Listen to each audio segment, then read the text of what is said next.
for this video. We have this week. Coulter is the author of 12 New York Times 13 best-selling Stop New York it. Times book. Her latest. Can you believe Ann Coulter is real, chat? How is she real? I'm waiting to wake up from like a nightmare and someone to tell me, no, she's never been Ann Coulter. What are you talking about? It's time to play with our Tamagotchis.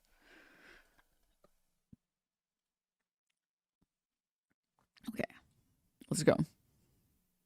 Actual demon? Yes. And what a great panel we have this week. Ann Coulter is the author of 12 New York Times 13. God, she's such a white woman. Actually, it's 13. Yeah.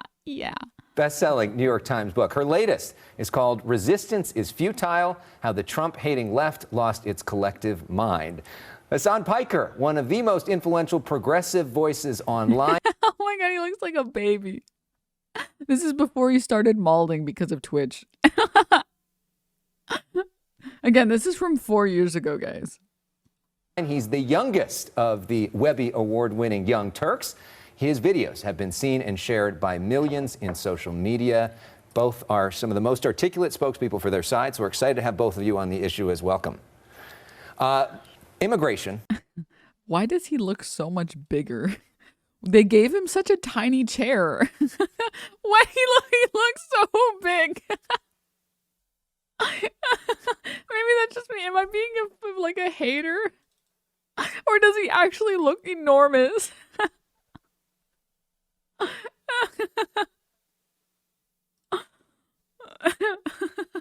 Excited to have both of you on the issue as welcome.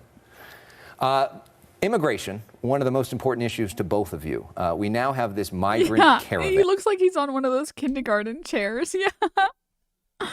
Which is moving from Latin America through Mexico, expected to come to the U.S. maybe in a month or two. What should be the U.S. policy towards it?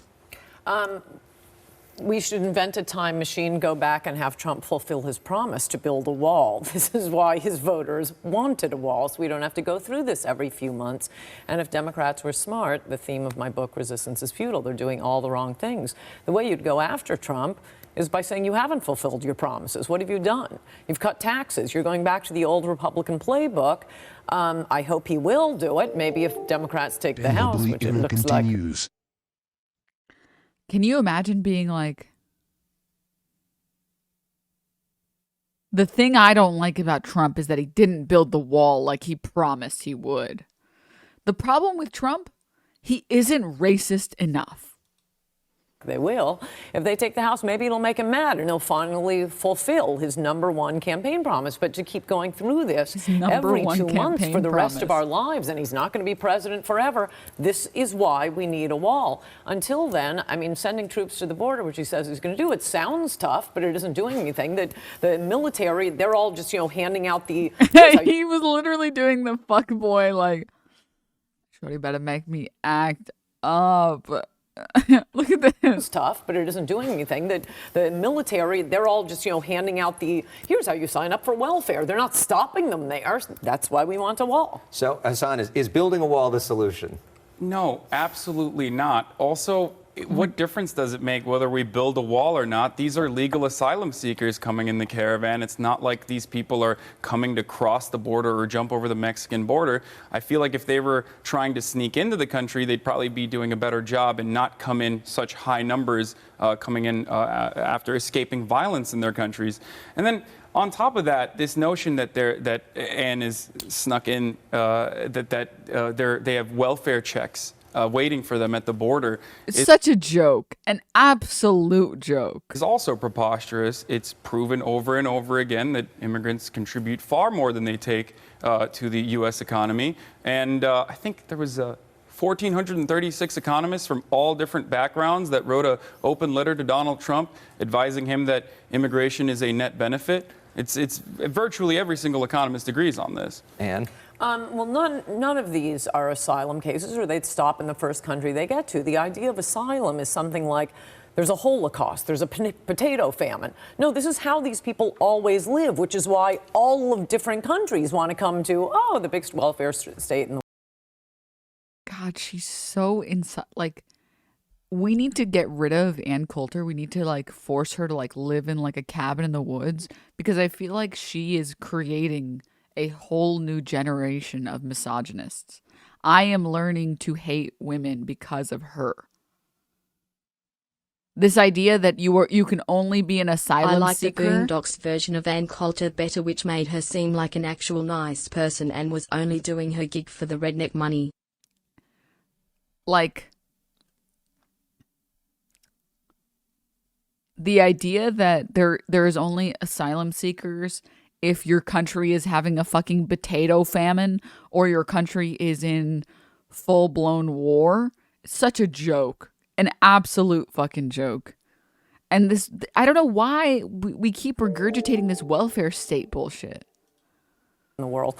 That is the United States. This and is get 4 welfare years ago. checks. And yeah, okay, you got economists to sign a letter. Dumping poor people on America is not making us better. They are far more likely to be receiving welfare. And that's just your average illegal immigrant. Source? And immigrant are way higher to be accepting government assistance than American. How would they accept government assistance? Applicants don't have to wait at all. They instantly get given food, housing, everything, but they aren't asylum cases. These aren't people fleeing one corrupt, I'm trying to kill you. Otherwise, they'd get to Mexico and say, "Phew, home free, I'm in Mexico." No, they want to come to the biggest welfare state in the world. Me when I tell lies. Me when I lie. Me when I lie. I mean, the American welfare state might be big in totality as far as our population goes, but it's definitely not as encompassing as plenty of other European nations. But that's besides the point. You mentioned welfare. Can you describe to me specifically how undocumented citizens take advantage of our robust welfare state? They can't walk to Sweden. They can walk to this country. No, but you're not answering my question. God, she's so dumb. Oh my fucking God. She gives blonde women such a bad name.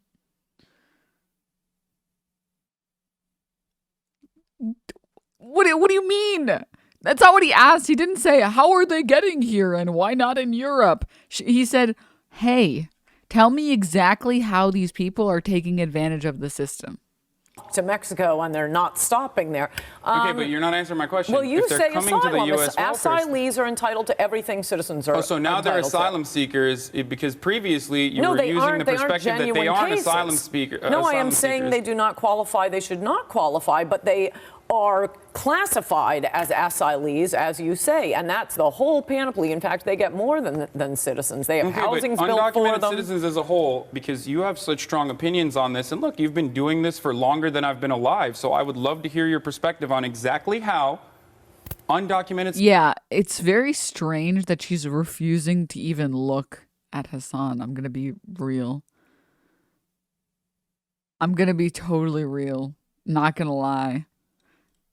As you say, and that's the whole panoply. In fact, they get more than citizens. They have housings built for them. Undocumented citizens as a whole, because you have such strong opinions on this, and look, you've been doing this for longer than I've been alive, so I would love to hear your perspective on exactly how undocumented citizens take advantage of our supposedly robust welfare state. We know they're massively collecting food stamps, health care. It is 100% Absolutely true. not true. The only thing you can say is maybe they're using health care. Yeah, okay, the health care, as far as emergency rooms, approximately is 0.09% of the entire health care budget. Schools, English as a second language classes. All these schools across America. Oh, sorry, there's going to be no Christmas pageant this year. We had 16. Okay, so let me get this straight. You want the migrants to come so we can exploit their labor. And then you don't want them to learn English so that you can say, go back to your country or learn the language. Which one is it? Do you want them to learn English or do you not want them to learn English? Because last time I feel like we talked about this, you said, if you're in America, you should learn the language. English as a second language classes. Are you making the assumption that Latin American countries are somehow not Christian and therefore don't want Christmas? What does this have to do with Christmas? Well, you're not following the argument. We're going to have to leave it there, but we will have more debate, and we're going to play this song. This is literally the reason why debate is so useless and worthless. This is why debates are meaningless. Unless both parties are engaging in good faith A debate is completely, entirely meaningless. The sad reality is that all of these people who do debates on, like any of the people who do debates publicly for content or for money or for whatever, also hi Vio, well hi Emma, is exclusively sorry, I got super distracted, ADHD'd out a little. The problem with the debates is one person has a financial incentive to not change their positions. And so long as one person has a financial incentive to not change their opinions, they are going to continue to bad faith forever. Why can't we be friends? Well, it's for onlookers to decide which side they like. You know, I think we gave the people that choice in 2016 Gamergate, and they didn't make the right choice. We also gave them that choice with Donald Trump, and I feel like they didn't make the right decision. Why? Because media can skew anything and everything in whatever direction makes the most money. It's very similar to, and I swear to God, if you send a message in this chat room saying Amber Heard is an abuser, I am going to ban you on site. Listen to what I have to say before you type your message. It's very similar to the coverage of the Amber Heard Johnny Depp courthouse, where in the courthouse it was shown that both Johnny Depp and Amber Heard had abused each other. But for some reason, just like an entire shitload of people on the internet were spamming Amber Turd and Johnny Depp did nothing wrong and I stand with Johnny Depp. Even though if you listen to the testimony, Johnny Depp abused her. Why are you if you're... Why? Well, actually, she went after him publicly and she defamed him and... So...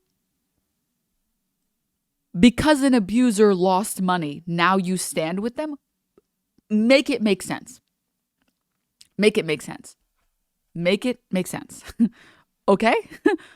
Please. Please make it make sense.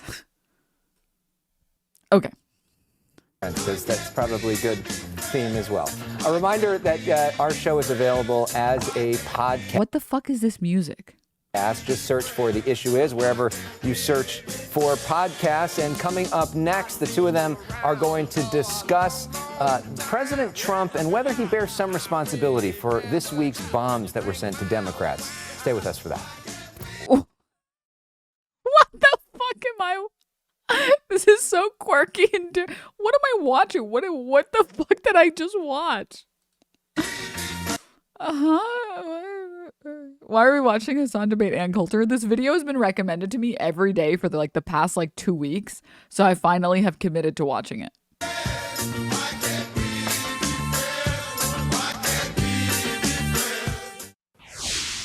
Welcome back to The Issue Is. Welcome back to our panel. And Coulter. Me when I install Movie Maker.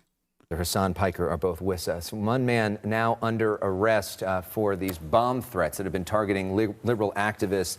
Apparently, this Florida resident, Cesar Sayak, faces 5 counts, up to 58 years in prison. Apparently a Trump supporter who did all this. Hassan, do you think the president bears any responsibility for this man's actions? Absolutely. And it's not just the president who has decried violence and talked specifically about specific acts of violence against counter-protesters, telling them that he will pay for their legal fees, talking about how if he shot someone on Fifth Avenue. Man, he had no idea what was about to come. So young and pure. Back in 2018, he had no idea that his supporters would still love him, talking about how the Second Amendment people will take care of it, and also specifically targeting not only CNN, but also Maxine Waters, claiming that Maxine Waters better watch out. These sort of statements obviously are impactful, especially when considering the current political climate in this country. So it's not just Donald Trump that's responsible, however, it's also the media apparatus that is not holding Donald Trump accountable. Anne? No, I mean, all the things Trump says, when an audience laughs, it's a joke. None of this is inciting language, talking about shooting somebody on Fifth Avenue. Come on, it's a joke. Historically, political violence has come from the left, which is why a lot of people thought it. Which is why you have the weekends, for example, instead of Anyway, I like was a still talking. 7-day work week. But God, she's so unlikable. Oh my God. She's so unlikable. So it's been, back to the Weathermen, Sacco and Vanzetti, the anti-war protests. You had, of course, the attack on Steve Scalise. You have all the anti-globalists, the Seattle protests. It's just historically the Bernadine Dorn and Bill Ayers. This has historically been something that's come from the left. So what does that have to do with what's going on right now, though? With this specific instance of violence. This, as I was saying. And there have also been a lot of hate hoaxes. So what was surprising here is, yeah, okay, you got yourselves a Trump supporter. Also, at least half Filipino. So it looks like, a lot. Democrats thought all these immigrants coming in where political violence is way more prevalent than it is in this country. They thought, oh, they'll always be on our side, like Sacco and Vanzetti. But some of them are going to be Trump supporters. I think we might finally get liberals to oppose the caravan by saying, oh, they don't care about MS-13. They don't care about child molesters, still talking. But tell them there's some Trump supporters in that caravan, and they'll be down on the border with the Minutemen. Okay, right. So you're real quick. Wait, what does this have to do with him? What? What?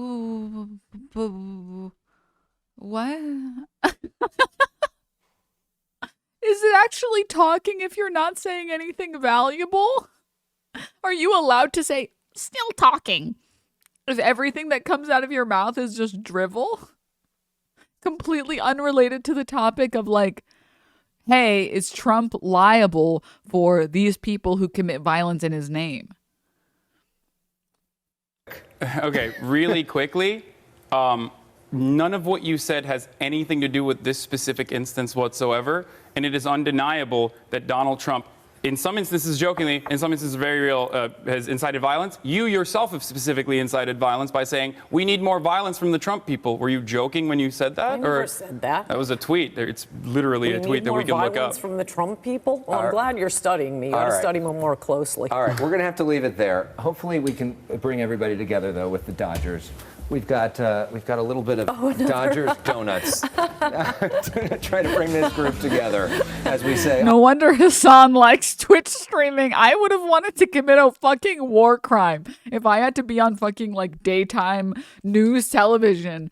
And then the fucking white guy podcast host is like, well, guys, don't worry, because Jim here, we got a nice set of Dodgers donuts. Let's pass them around, everybody. This is literally, okay, so everybody agrees, Don't Look Up. Oh my God, I found it. It was in my lap the whole time. Everybody agrees that the movie Don't Look Up was like very cringe, right? Like we all agree about that. Because I don't know about you guys, I was trying to watch Don't Look Up and I was just cringing the entire time. It's very rare that I stop watching a movie because it's so cringe. But also, the other problem I had was I just didn't like the actors they picked. Midway through the movie, Jennifer Lawrence won me over. Like, I was buying her character. I believed it. I just couldn't buy the Leonardo DiCaprio character. I think it's just so different from what he usually plays. It was just like, I couldn't stop seeing the actor. You know? You are way off base. That movie was awesome. What are you talking about? Guy who's only ever seen Marvel movie. But yeah, I just couldn't see, like, I just couldn't stop seeing Leonardo DiCaprio. I feel like they just picked not an act. I wanted to see a new, fresh face, I think, for that role. Idiocracy is not a good movie, but it is a good movie like Don't Look Up, if that makes sense. Yes. Accurate. Based and accurate. Bruh, like, what? Don't look. Let's see what the people say. Where's the Rotten Tomatoes? Can you imagine everyone in chat who's like, bad take, Denims. The movie was great. Bad take, Denims. It was actually a really good movie. Did you consider that maybe you're wrong? Did you consider maybe that you're the one with the wrong opinion? I know, insane opinion. Wow, Insane. Denims. As someone who has only seen Marvel movies, I have to say your take on Don't Look Up is wrong. Also, I'm cancelling my Patreon to have a Funko Pop made of you people leave. Okay, that's fair. That's fair. But yeah. Top 2 movies is Don't Look Up and then Shawshank Redemption. Wait, what? How can you even put those 2 movies in the same category? Thank you. Finally, someone who gets it. Oh my God. Yes, this is exactly the criticism I wanted to say. Thank you. Thank you. You're telling me you didn't love the liberal circle jerk movie? It felt like such a liberal wet dream. It was a terrible movie. Surprise L for Adam McKay. Thank you. Yes. Yes, exactly. Like literally. So this is exactly what I'm trying to. Yes, thank you.